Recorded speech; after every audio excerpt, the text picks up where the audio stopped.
Diseño inteligente, Darwin contra Dios, episodio 2. La evolución ha realizado una predicción y la ha acertado. Así que, ¿la genética moderna y la biología molecular apoyan la teoría de la evolución? La avalan incluso en los detalles. Cuanto más nos acercamos a los detalles del genoma humano, más fuerza adquieren las pruebas. Darwin no conocía la biología molecular ni el ADN, aunque hoy en día son los campos de los que proceden la mayor parte de las pruebas. Pensadlo un poco. Una persona del siglo XIX hacía predicciones que hoy se confirman en los laboratorios de biología molecular. Confirma que era una teoría muy buena. No ha habido ni una sola observación, ni un experimento durante 150 años que contradiga las líneas generales de la teoría de la evolución. Cualquier teoría que se mantenga en pie durante 150 años es una muy buena teoría. Eso es la evolución. Y la comprensión de la evolución, tal como la había planteado Darwin, ha descubierto muchos secretos sobre la vida junto a la genética. Es un esquema explicativo en el que se enmarca el resto de la biología. Lo usamos en sus aplicaciones prácticas, en la medicina, en la agricultura, en la industria. Si tenemos vacunas contra la gripe, es gracias a nuestro conocimiento sobre la evolución. En muchos casos supone una gran diferencia. No es algo que tuvo lugar en el pasado, es algo que ocurre ahora. Si la evolución ha superado el examen, ¿qué podemos decir sobre el diseño inteligente? ¿Sigue las mismas normas? Si se alega que hay una causa no natural, una fuerza espiritual, no tendré manera de ponerlo a prueba. Entonces, ¿las causalidades sobrenaturales no se consideran parte de la ciencia? Sí. Pido disculpas al tribunal, pero soy fan de los Red Sox de Boston y no puedo resistirme. Podríamos decir que el motivo por el que los Red Sox se recuperaron después de perder 3 partidos contra los Yankees de Nueva York fue porque Dios estaba harto de ver ganar a George Steinbrenner y quería ver una victoria de los Sox. Le sorprendería la cantidad de gente de mi pueblo que cree que esa es una explicación lógica para lo que sucedió el año pasado. Y podría ser cierta. Pero no sería ciencia. No es algo científico. Y está claro que no podemos demostrarlo. El problema principal del diseño inteligente es que no podemos usarlo para explicar el mundo natural. Es un argumento negativo. Dice que la teoría de la evolución no funciona y que por eso todo está hecho por un diseñador. Si la evolución no funciona, ganamos por defecto. Pero cuando les preguntas, ¿qué os explica el diseño inteligente sobre la naturaleza? ¿Os explica qué hizo el diseñador o qué usó para crear las cosas? ¿Su finalidad? ¿Os dice cuándo lo hizo o por qué lo hizo? ¿Os dice algo de todo eso? Se trata de un argumento negativo y no se puede hacer ciencia partiendo de un argumento negativo. Después de 3 semanas de declaraciones sobre la naturaleza de la ciencia, las pruebas a favor de la evolución y los errores del diseño inteligente, los demandantes habían presentado su caso. Viendo el juicio, aprendía sobre la teoría de la evolución y sobre el lugar que ocupa en el siglo XXI. Si te concentrabas en el tema, te absorbía y pasaba el día entero y salías pensando, lo que me han contado es alucinante, es gente muy elocuente y muy culta. Era estupendo. Los abogados de la acusación habían preparado bien el caso apoyando muy bien la teoría de la evolución. Pero también había la sensación, sobre todo entre los que no acudían al juicio a diario, de que cuando empezara la otra parte también escucharíamos argumentos muy interesantes. Ahora el tema central era, ¿lograría demostrar la defensa que el diseño inteligente era una teoría científica? ¿Qué pruebas podían aportar para justificarlo?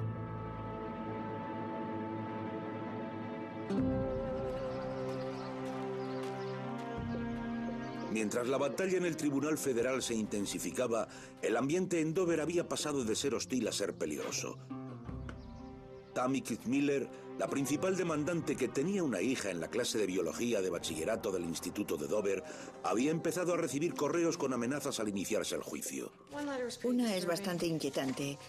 Creo que esta era la que tenía un párrafo.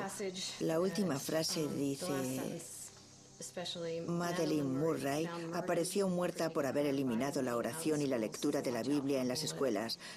Así que cuidado con las balas. Me aseguré de que mis abogados tuvieran una copia y de que llegara a manos del FBI. Nos atacaban por todos lados. La gente de la comunidad nos amenazaba en los periódicos. Nuestros propios compañeros de profesión comentaban sobre lo que estábamos haciendo en Dover. Preguntaban por qué dejábamos que sucediera. La gente de la comunidad nos llamaba ateos, algo particularmente ofensivo para dos miembros del departamento porque somos hijos de pastores. No comprendía cómo los profesores se podían considerar cristianos, ir a la iglesia, hablar sobre Dios, hablar sobre Cristo y luego ir a la escuela 5 días a la semana para hablar sobre Darwin y enseñarlo como si fuera verdad. No como una teoría, sino afirmando que las cosas son así. No lo entiendo. Para mí eso es ser un hipócrita. Bill Buckingham, el principal responsable de la polémica que terminó en los juzgados, hizo unas declaraciones sorprendentes. Dimitió del comité escolar y se marchó del estado alegando que tenía una salud frágil y problemas con la oxicodona tras una operación. Faltaban unos pocos meses para las elecciones del comité escolar y 8 de los 9 puestos esperaban al mejor candidato. El diseño inteligente se enfrentaba a una prueba tanto en las elecciones como en los juzgados. Brian Ream, uno de los profesores de ciencias que ya había cambiado de escuela, se presentó. No podía trabajar para un comité que obligara a enseñar religión en clase de ciencias. Tengo hijos que van a la escuela en el distrito y ese no es el tipo de escuela que quiero para ellos. Solo había 2 opciones, cambiar a toda la familia del lugar o intentar solucionar las cosas en nuestro distrito. Optamos por intentar poner resolución. Pero cuando se metió en campaña, se volvió a encontrar en la línea de fuego de la guerra de la evolución. El problema con el que me topaba cuando empecé a ir de casa en casa es que la gente me juzgaba automáticamente. Pensaban que tú eras distinto y que ellos eran buenos cristianos. Nunca votaríamos por ti y te daban con la puerta en las narices. Luego abrían las ventanas para gritarte que eras un desgraciado o un ateo.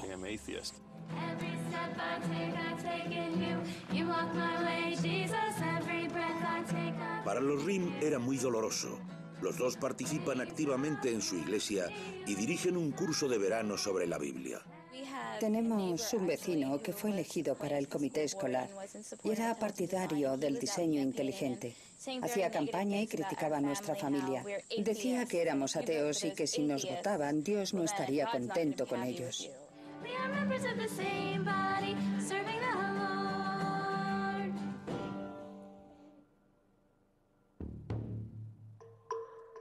Para preparar el caso, la defensa había reunido a 8 expertos para que declararan, entre los que había varios miembros destacados del Discovery Institute, la organización de Seattle que aboga por el diseño inteligente. Pero de esas 8 personas, 5 no se presentaron a declarar.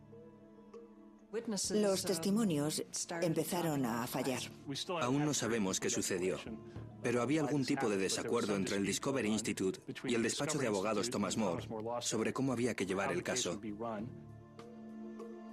El canal Nova intentó entrevistar a algunos miembros del Discovery Institute en diversas ocasiones para hablar de este y de otros temas. Pero el instituto planteaba unas condiciones que no se ajustaban a la práctica periodística habitual. La defensa no necesitaba muchos declarantes para hacerse con la victoria. Nuestro objetivo no era refutar la teoría darwinista. Queríamos demostrar que hay científicos que creen que había datos empíricos que avalaban el diseño inteligente. Eso era todo. Pensábamos que si lograban argumentar que había bases científicas que avalaban el diseño inteligente, cabía la posibilidad de que el juzgado creyera que era una propuesta válida para la enseñanza. Creo que todos estábamos expectantes. Queríamos ver si los del diseño inteligente tenían algo que exponer, pero en cuanto terminamos nuestras declaraciones, parecía claro que todo dependía del testimonio de Michael Behe. Michael Behe era un científico miembro del Discovery Institute, autor de un conocido libro sobre diseño inteligente, La caja negra de Darwin, y de cientos de artículos sin relación con el tema en revistas científicas.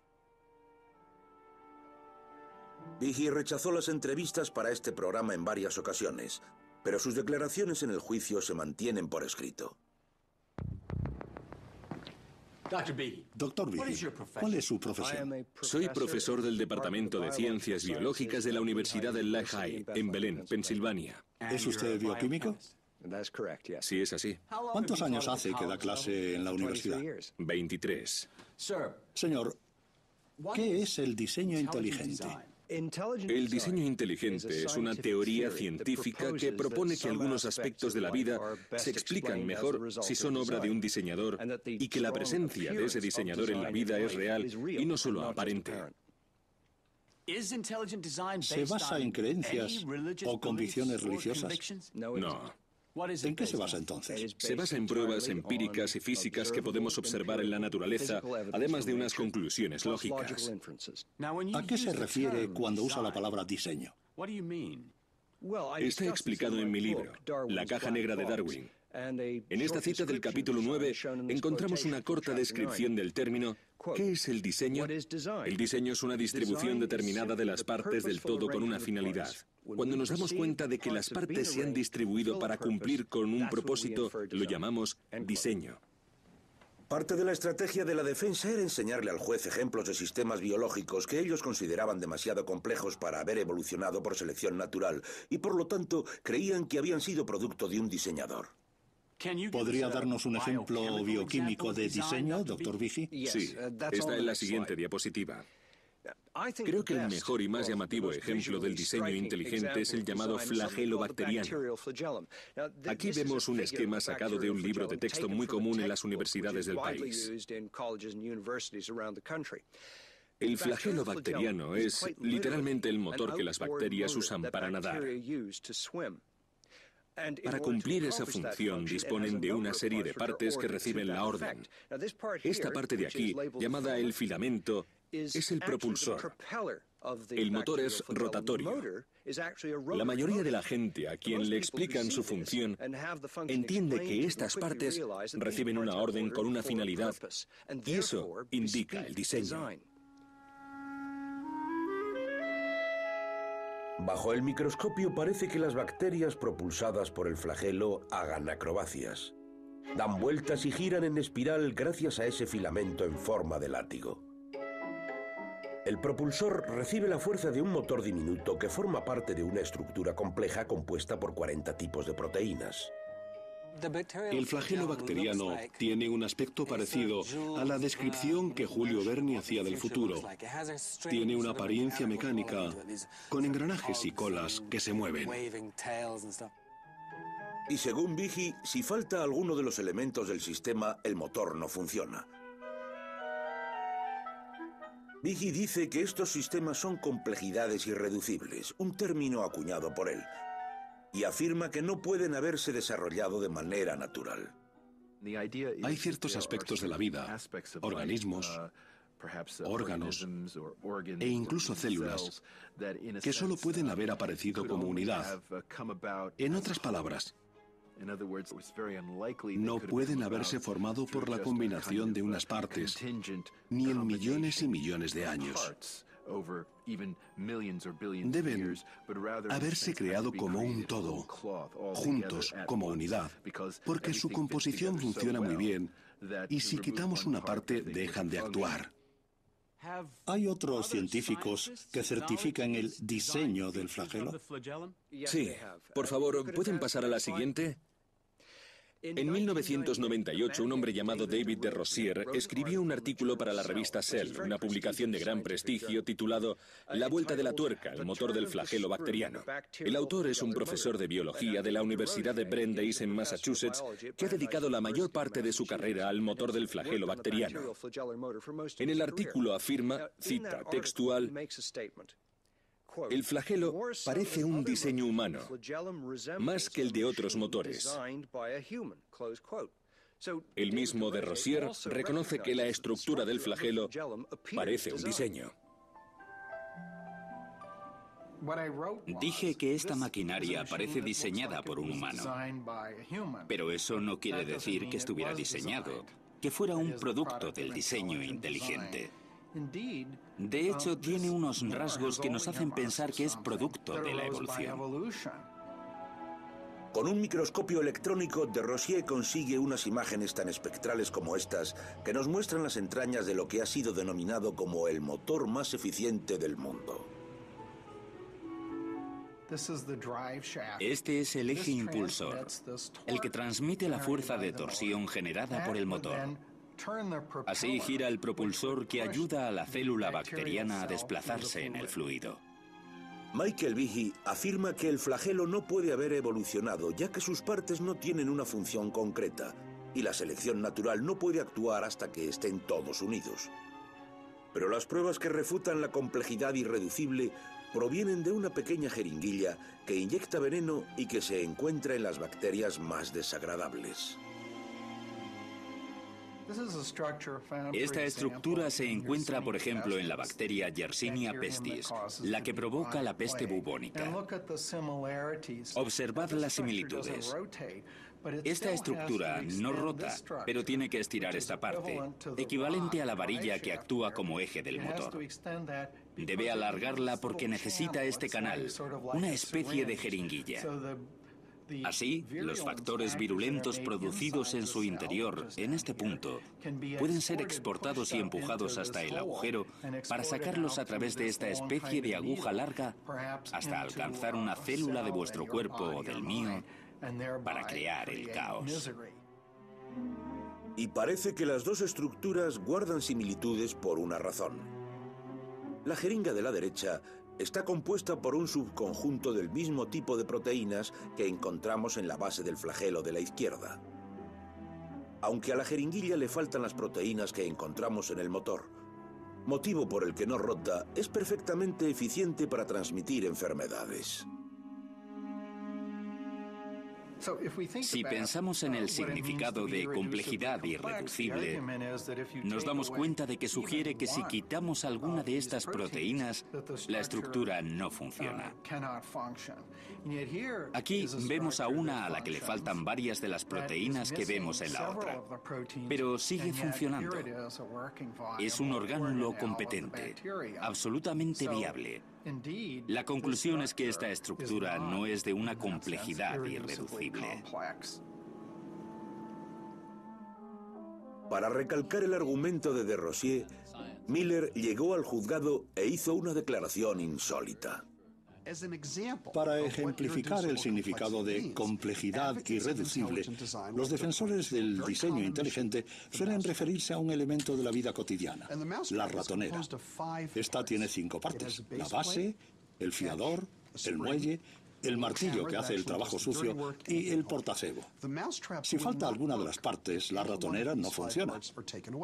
Pero recordemos la noción básica de la complejidad irreducible, que la estructura no sirve para nada si las partes no están en su lugar.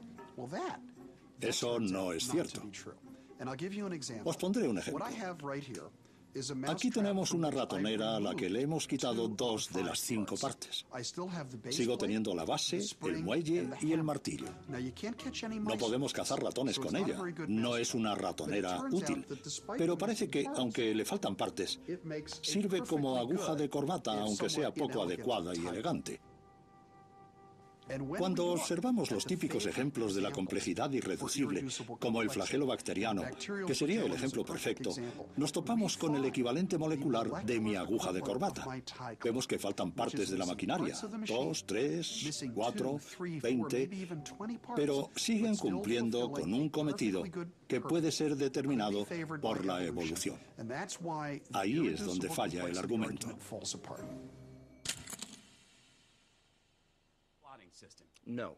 Pero Behe declaró que los organismos microscópicos no son los únicos completamente irreducibles. Dijo que la evolución no explica cómo nuestra red de órganos y células nos defiende de las enfermedades. La teoría de la evolución y, en concreto, la selección natural, ¿ha explicado la existencia de aparatos de defensa como el sistema inmune? No. Y eso es un problema. Por supuesto. Aunque otros científicos que creen que la teoría darwinista es cierta, no parecen ver los problemas que presentan. Podría destacar el segundo párrafo de La caja negra de Darwin en la página 138. Usted dice, podemos mirar hacia arriba o hacia abajo, en libros y periódicos, pero el resultado es el mismo. La bibliografía científica no tiene respuestas para el origen del sistema inmune. Y en contexto significa que la bibliografía científica no tiene respuestas comprobadas y detalladas sobre la aparición del sistema inmune como resultado de mutaciones y de la selección natural. ¿Puedo acercarme, señoría? Adelante. Me acerqué al banco del testimonio y le puse delante una pila de 60 artículos, capítulos de libros y libros que ofrecían todo tipo de explicaciones sofisticadas sobre la evolución del sistema inmune. Le desafié a que respondiera teniendo en cuenta las afirmaciones que había hecho. Estos trabajos contradicen su afirmación de que la bibliografía científica no tiene respuestas sobre el origen del sistema inmune de los vertebrados. No, claro que no.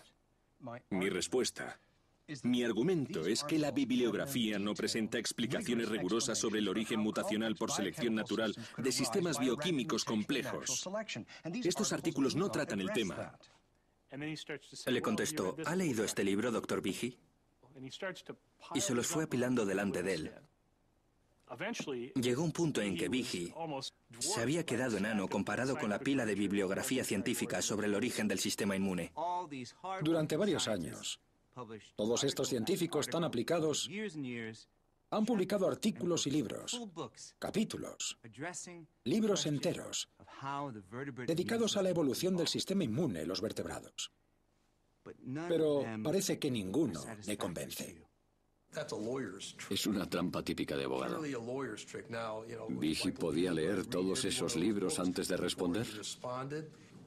Era tan teatral. Señor Rothschild, ¿no quiere llevarse los libros? Pesan. La defensa disponía de 3 declarantes expertos en la materia. Y el último día, el último declarante habló ante el tribunal sobre una criatura que ahora ya era conocida por todos. Soy el Dr. Scott Minnick, profesor asociado de microbiología en la Universidad de Idaho. ¿Podría darnos un ejemplo de diseño a nivel molecular? Esto es un flagelo bacteriano. Es el sistema sobre el que trabajo. Ya lo hemos visto. Lo sé. Le ampliarán los comentarios, señoría. Me siento como el quinto esposo de Sasa Gabor. Sé lo que tengo que hacer, pero no puedo conseguir que sea emocionante. Lo intentaré. Está usted especializado en la investigación del flagelo, ¿correcto? Así es. Y ha realizado experimentos con él. Sí. Y ha escrito artículos revisados sobre el tema. Sí. Una de las quejas más habituales que también han formulado los representantes de los demandantes es que el diseño inteligente no puede demostrarse, no es falsificable. ¿Está de acuerdo? No, en absoluto. Citaré a Mike Behe. El diseño inteligente está abierto a la refutación experimental directa. Para falsificar estas afirmaciones, los científicos pueden meterse en el laboratorio, colocar las bacterias sin flagelo bajo presión selectiva para comprobar la movilidad, por ejemplo, y dejar pasar 10.000 generaciones. Luego deben comprobar si se ha creado un flagelo u otro sistema igual de complejo. Si eso sucediera, todas mis afirmaciones quedarían refutadas. ¿Es un experimento que usted llevaría a cabo? Lo he pensado y me siento tentado. No creo que funcionase, pero eso es por mis prejuicios.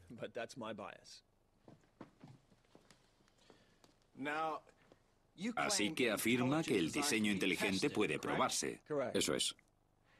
El diseño inteligente, según usted, no se ha comprobado porque ni usted ni el señor Behe han llevado a cabo el experimento que sugieren podría confirmarlo. Dele la vuelta y mírelo desde la perspectiva de los rasgos evolutivos. ¿Se han comprobado? ¿Entiende lo que le digo, Steve? Quiero decir que es un problema presente en los dos bandos.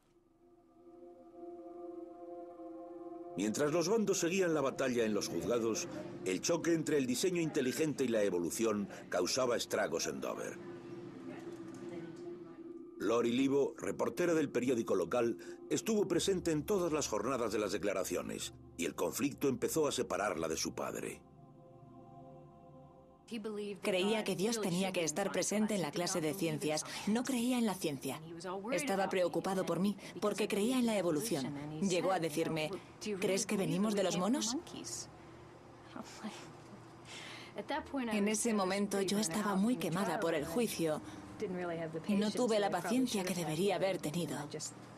Y le contesté, sí, creo en la evolución, papá. Nos peleábamos todas las mañanas. Si crees en el cielo y el infierno y en que debes salvarte, no te importa nada más. Ni la primera enmienda, ni la ciencia, ni el debate racional. Todo lo que te interesa es que te volverás a reunir con tus seres queridos.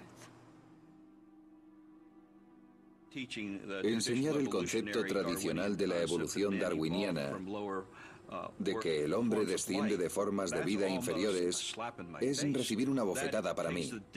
Quita toda la dignidad de la vida humana. Lo que le da la dignidad al hombre es saber que estamos hechos a imagen y semejanza de Dios. Él es el creador y creó el mundo con unas intenciones, valiéndose del diseño. Me preocupa que el sistema educativo adoctrine a nuestros chicos para que tengan un concepto distinto sobre la humanidad. Nunca he escondido que soy católico romano. Una larga tradición de estudios de la Iglesia Católica afirma que la verdad es única y que la ciencia y la religión deberían vivir en armonía. Pero eso no convierte la fe en una propuesta científica. Creo, como muchos creyentes, que tanto la fe como la razón son regalos de Dios y que si Dios existe, la fe y la razón deberían complementarse en lugar de mantener un conflicto.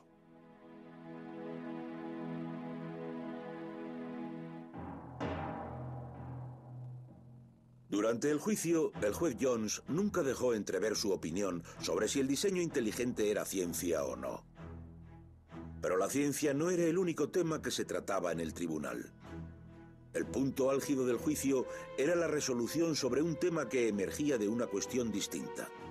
¿El comité escolar tenía motivos religiosos para introducir el diseño inteligente en las clases?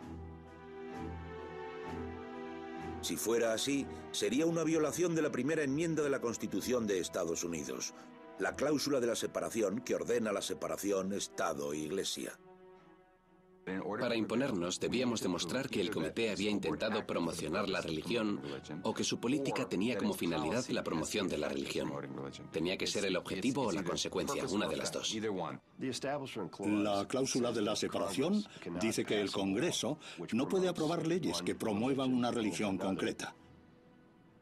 Y eso se aplica a todas las acciones del Estado. En este caso, las acciones de un comité escolar. Pero, ¿qué pruebas había de que la religión era la motivación del comité escolar? Unos meses antes del juicio, cuando Berta Spar había abierto las cajas del donante anónimo que contenía las copias de Sobre los pandas y las personas, encontró una pista. La administración me pidió que abriera las cajas, contara los libros, los sellara y numerara. En el fondo de una caja encontré un catálogo. Lo abrí para ver qué decía sobre el libro y en la parte superior vi que estaba clasificado como creacionismo. Sería una buena prueba para nosotros si las cosas se empeoraban. Esta información fue traspasada al Centro Nacional de Educación Científica. Este organismo ayudaba a los abogados que trabajaban para mantener el diseño inteligente lejos de las aulas del Instituto de Dover. Nick Muskie decidió investigar el libro Sobre los pandas y las personas porque sabía que sería importante para el caso. Cuando se presentó el caso al juzgado y el libro de los pandas pasó a ser parte de la política, quedó claro que el texto sería representativo del diseño inteligente. La historia del libro fue ganando importancia, los argumentos que esgrimía fueron centrales. Nosotros nos preparamos para diseccionar sus ideas y prepararlas para el caso. Muskie examinó minuciosamente el texto y pasó muchas horas indagando en Internet cualquier detalle relacionado con su historia. Un día, mientras revolvía los archivos del centro, se topó con un periódico de un estudiante creacionista de 1981. En la parte inferior de la portada vio un artículo con un título que decía «Proyectado libro imparcial sobre biología». En ese artículo se decía que un hombre llamado Charles Thaxton, actualmente uno de los miembros del Discovery Institute, trabajaba en un libro que presentaría las teorías de la evolución y de la creación. El editor académico era Charles Thaxton, editor del libro de los pandas. El artículo se refería claramente al libro en cuestión. Lo más interesante es que afirmaba que el libro era sobre la teoría de la evolución y la de la creación, en lugar de hablar del diseño inteligente. Si podían demostrar que el libro de los pandas se había presentado como un libro creacionista, podrían argumentar que el diseño inteligente era otro envase para el mismo producto, es decir, inherentemente religioso. Muskie le envió esta información por correo electrónico a Rothschild, quien envió una citación legal al editor del libro, a quien le solicitó todos los borradores. En pocos meses recibieron 2 cajas llenas de material.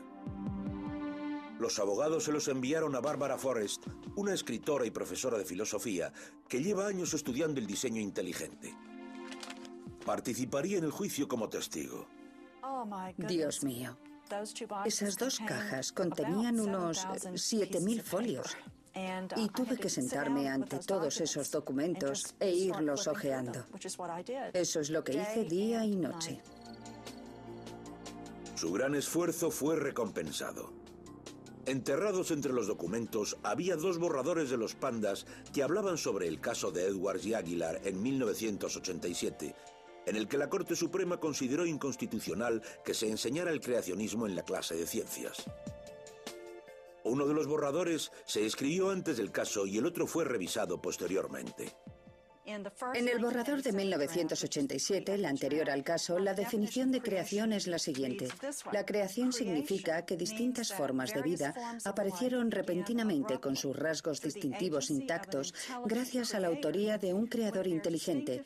Los peces tenían aletas y escamas, los pájaros plumas, picos y alas, etc. La misma definición en el segundo borrador dice: diseño inteligente significa que distintas formas de vida aparecieron repentinamente con sus rasgos distintivos intactos gracias a un agente inteligente. Los peces tenían aletas y escamas, los pájaros plumas, picos y alas, etc. Es la misma definición. En la primera aparecen términos propios del creacionismo y en la segunda son términos del diseño inteligente. Todos decían que el diseño inteligente era una nueva etiqueta para el creacionismo, pero no habríamos soñado en encontrarlo por escrito para poder presentarlo como prueba en un juicio. Y se convirtió en la mejor prueba de la que disponíamos en el juicio. El testimonio de Barbara Forrest representaría un argumento definitivo que justificaba que el comité estaba mezclando la religión en la clase de ciencias. Y al comparar las versiones de Sobre los pandas y las personas, se dio cuenta de que los autores habían hecho las revisiones a toda prisa. Al corregir el manuscrito, no cambiaron todas las palabras completamente. He encontrado la palabra creacionistas. Y en lugar de sustituir toda la palabra, hicieron algo así.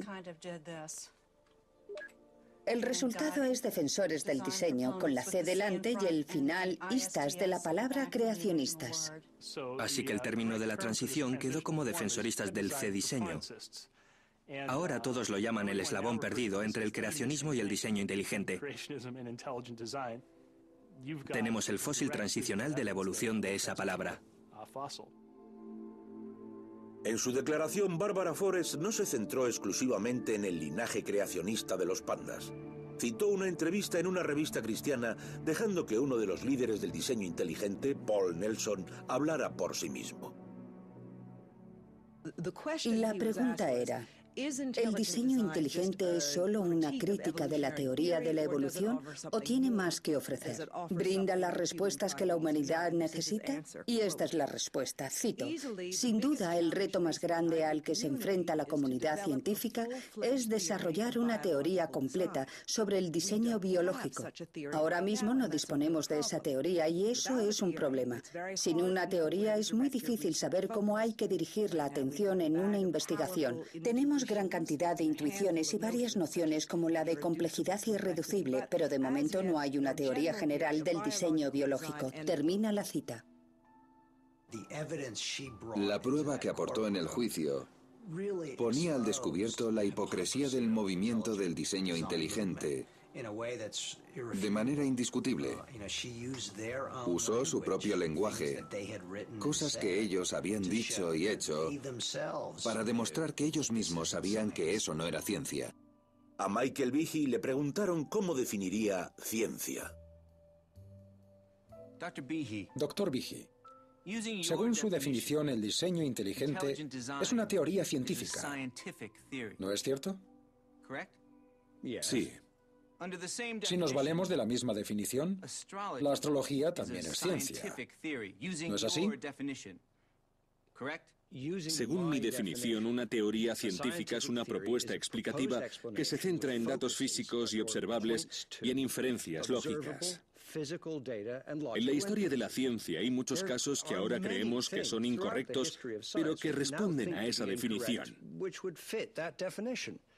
Sí, la astrología está entre esos casos, como la teoría del éter, de la propagación de la luz, como tantas otras. La teoría del éter está descartada. Así es. Pero usted lo ha dicho claro. Según su definición, en la que enmarcamos el diseño inteligente, la astrología también sería ciencia. Sí, correcto. Cuando uno relativiza las normas sobre lo que es ciencia y permite la entrada de lo sobrenatural, de los dioses, etc., está destruyendo lo que ha convertido a la ciencia en algo tan importante para el progreso de nuestra civilización en los últimos 500 años. Nos quedamos en la época anterior a la revolución científica. Es aterrador.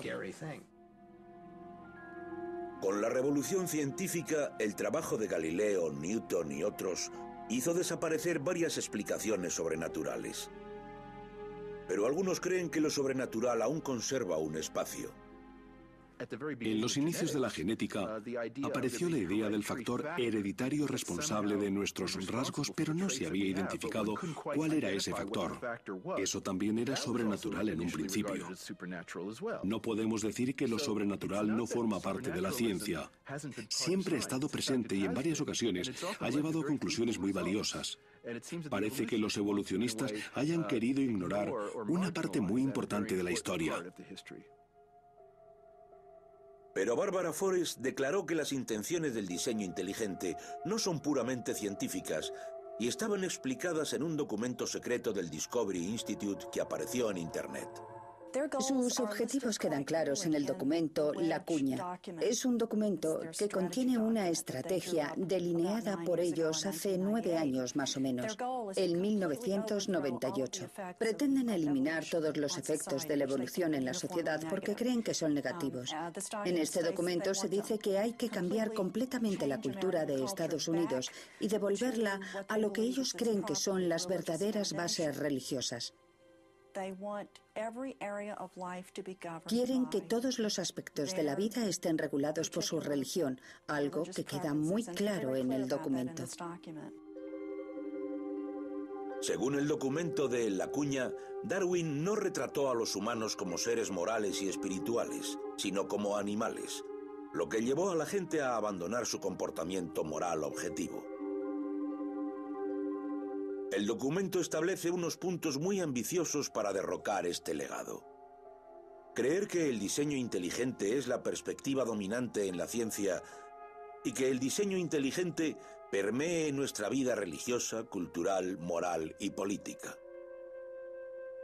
Aunque no fue redactado por Philip Johnson, el artículo La Cuña es el resultado de una política más amplia inventada por él llamada la estrategia de la cuña. Sé que puede parecer algo siniestro y conspiratorio, pero la estrategia de la cuña, tal como la he expuesto, es simple e inocente. Cuando usamos una cuña para partir un tronco, empezamos a trabajar por el lado más afilado. Mi trabajo es ser ese lado afilado. Usar mis credenciales académicas y mis habilidades legales para informar de que hay algo que no funciona en la historia darwiniana. Pero no puedo dar respuesta a todas las preguntas. Y necesitamos más gente que conforme la parte más gruesa de la cuña y que den respuesta a las preguntas que requieren de conocimientos científicos. Con Michael Behe y los demás formando la parte más gruesa de la cuña, Johnson espera que su estrategia sirva para desbancar lo que para él son los efectos negativos de un siglo y medio de teoría darwinista. Cuando la historia darwiniana fue aceptada, tuvo un gran impacto cultural. Y si se desacreditara, ese impacto se revertiría y veríamos cambios en otras direcciones. Había algo escandaloso en toda esa información que se había reunido y que había sido confirmada por otras disciplinas, sobre todo por la genética. Y tener a otras personas negándolo, basándose en argumentos que no tenían nada que ver con la verdad, fue muy evidente durante el juicio. Mirabas al juez y pensabas, ¿cómo saldrá de esta? Porque estaba allí. Era republicano. Había sido elegido por Bush, que ha dicho que no tiene que haber jurado, que deberían enseñar las dos teorías. Pensabas, ¿qué hará? Fueran cuales fueran las razones del Discovery Institute, del movimiento del diseño inteligente o de los autores de los pandas, el juez Jones debía centrarse en los motivos del comité escolar de Dover. Señor Buckingham, le enseñaré la prueba P145. Tendrá que mirar el monitor. El libro que propusieron estaba lleno de referencias a Darwin. William Buckingham encabeza el comité de temarios del Instituto de Dover. También es miembro del comité escolar. Cree que debería enseñarse el creacionismo en las aulas. Está bien que se enseñe a Darwin, pero tendría que contrastarse con algo más, como el creacionismo. Esto fue en los inicios del diseño inteligente y no me acordaba de las palabras diseño inteligente. No las recordaba. La cámara ya estaba grabando y dije creacionismo. Mirando atrás pienso que tendría que haberme callado, pero dije creacionismo. Era como un ciervo ante las luces de un coche. Me equivoqué de palabras. Es un simple error humano. Un lapsus linguae freudiano. No lo llamaría así, lo llamaría error humano.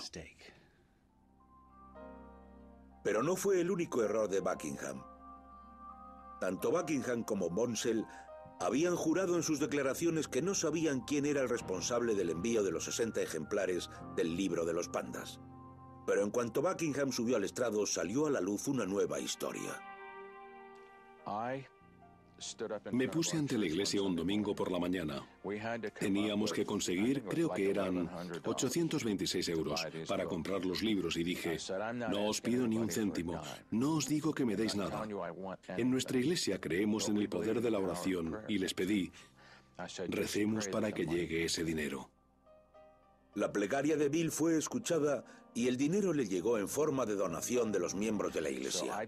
Así que deposité el dinero en mi cuenta, en la que compartimos mi mujer y yo, y preparé un cheque para la persona que tenía que comprar los libros.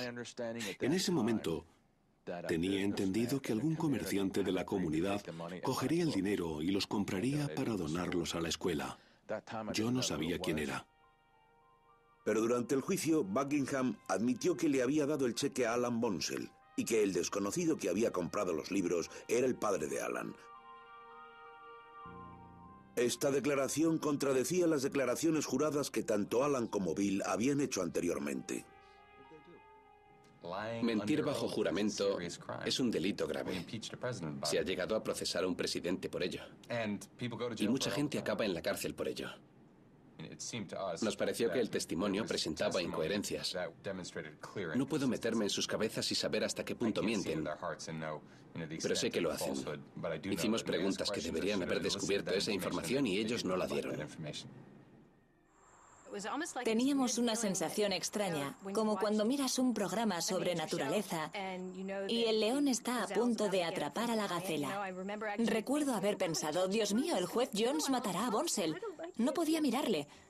Entonces el juez se puso rojo de ira y le dijo: dígame por qué no dijo de dónde había salido el dinero para comprar el libro.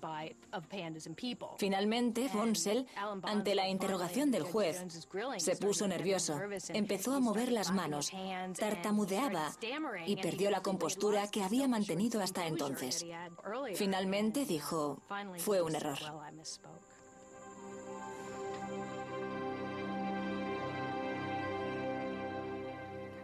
Nunca hubiera imaginado que acabaría en el Tribunal Federal cuando estaba en el comité escolar, o que tendría problemas con el distrito escolar por algo así. Por una declaración de 1 minuto. Una declaración. No les pedíamos a los profesores que se convirtieran en sacerdotes, ni en pastores protestantes, ni nada por el estilo. Solo queríamos que los niños supieran que existe esa teoría, que pudieran investigar y encontrar respuestas por sí mismos. El juicio concluía con los últimos alegatos tras 6 semanas. Estos argumentos estaban tan divididos como el propio pueblo de Dover. ¿Qué debo tolerar? ¿Una mínima usurpación de mis derechos, según la primera enmienda? No lo haré. Creo que lo que estas personas han hecho queda claro y me parece insultante. Es la declaración de un ciudadano de Dover, Fred Callahan, que se enfrenta a la cuña que ha presionado a su comunidad en el instituto de sus hijas, a través de un comité escolar antievolutivo, favorable al diseño inteligente. Este juicio ha demostrado que el diseño inteligente es inconstitucional, porque se trata de una propuesta inherentemente religiosa, una forma moderna del creacionismo. No es solo el producto de personas religiosas. No solo tiene implicaciones religiosas, es, en esencia, religión. El juego de las mentiras debe terminar.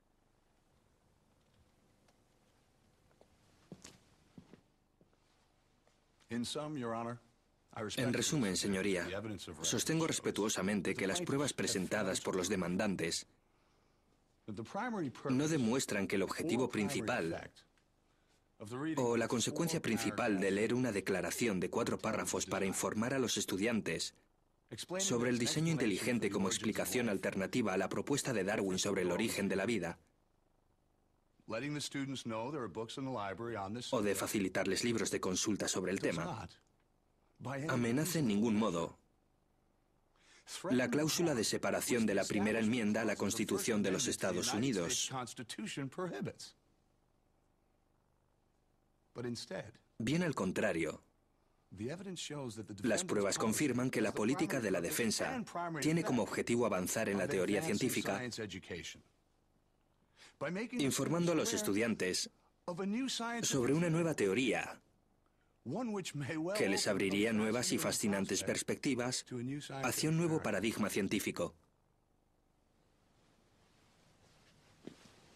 El juez Jones dijo que pronto daría un veredicto.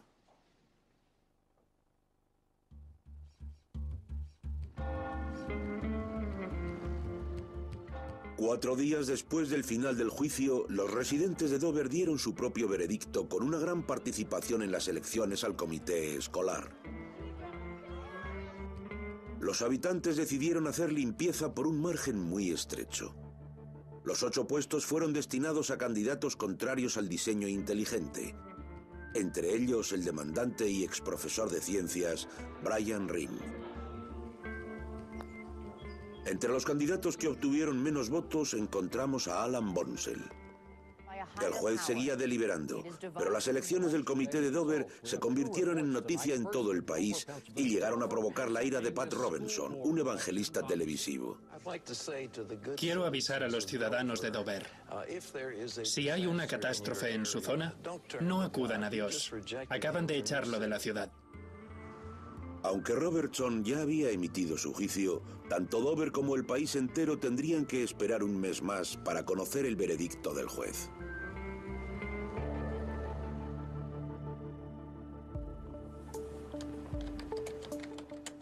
El 20 de diciembre de 2005, Jones dio su opinión por correo electrónico. Ese día fui a trabajar y sabíamos que la resolución se haría pública antes de mediodía. Estuve esperando la llamada.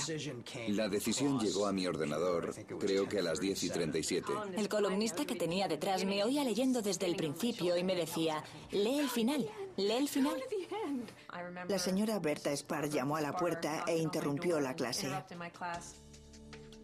La decisión judicial, de 139 páginas, confirmaba que el diseño inteligente no era ciencia. El juez Jones declaró que era inconstitucional enseñar diseño inteligente en las aulas porque se introducía por motivos religiosos. Tanto los defensores del diseño inteligente como sus partidarios asumían una premisa falsa. Presuponer que la teoría de la evolución es contraria a las creencias sobre la existencia de un ser superior y de la religión en general. Puede que la teoría de Darwin sea imperfecta, pero el hecho de que ninguna otra teoría pueda dar explicaciones sobre todos sus puntos no implica que haya que impulsar una teoría alternativa basada en la religión en las clases de ciencias. Ni siquiera aceptar representaciones erróneas de propuestas científicas aceptadas. Los ciudadanos de Dover no recibían un buen servicio del comité escolar que votó por la política del diseño inteligente.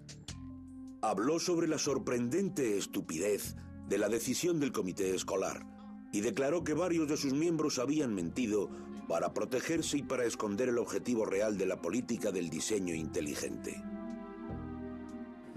El peso de las pruebas indicaba que había sido un patrón pensado por el comité escolar para introducir el creacionismo en las clases de ciencias. El diseño inteligente era el vehículo que usaban para conseguirlo. Jones le recomendó al abogado que se planteara presentar cargos por falso testimonio contra Buckingham y Bonsell, por haber mentido bajo juramento, y afirmaba que en el juicio fue evidente que el diseño inteligente es una visión religiosa, una nueva denominación para el creacionismo y no una teoría científica. En la era en la que intentamos curar el cáncer, en la que intentamos prevenir las pandemias, en la que se intenta que la educación científica y matemática de los Estados Unidos esté a la última, introducir y enseñar mala ciencia a los estudiantes de bachillerato no tendría sentido.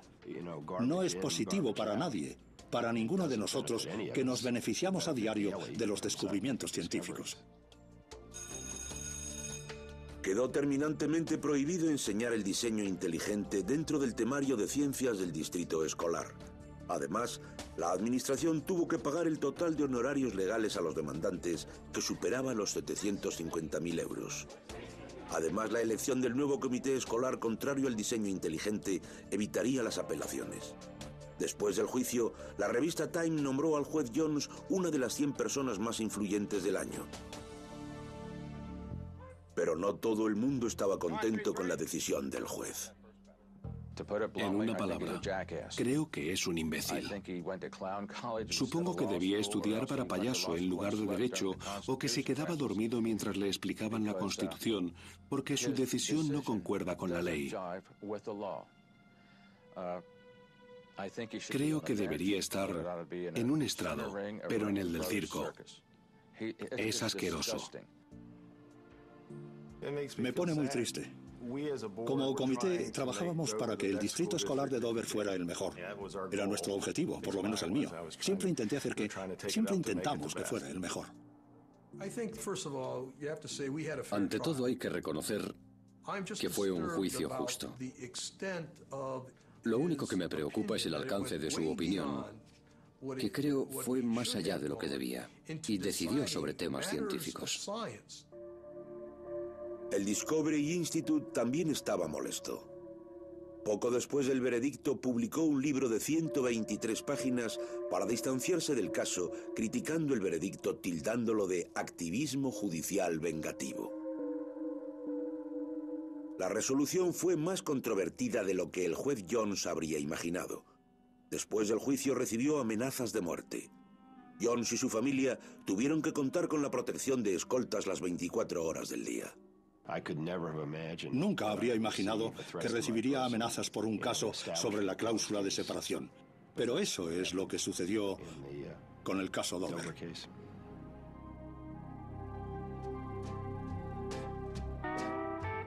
Para Lori Livo, la periodista del periódico local, el veredicto fue agridulce. Su padre murió 9 días después de que el juez anunciara la resolución. No lograron reconciliarse, pero Lori sigue siendo una firme defensora de la evolución. Recientemente su familia retomó la dirección de la emisora de radio y Lori presenta un programa semanal. Buenas tardes, vamos a escuchar a Johnny Cash. I talk to Jesus every day.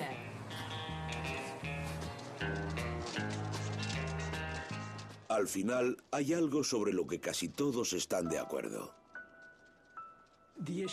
El tema no está cerrado. Hemos aprendido que los que se oponen a la teoría de la evolución son fuertes y tenaces, y siguen ahí. Hubo un momento en el que pensé que durante mi vida vería un gran avance en el tema, un cambio en la comunidad científica. Ahora tengo una actitud realista por el contraataque que hemos recibido. Y creo que será un proceso mucho más largo. Creo que la historia nos demuestra que hay un gran desacuerdo en Estados Unidos en cuanto al tema de la evolución. Mi decisión no le puso un punto y final y me temo que seguirá vigente durante varias generaciones.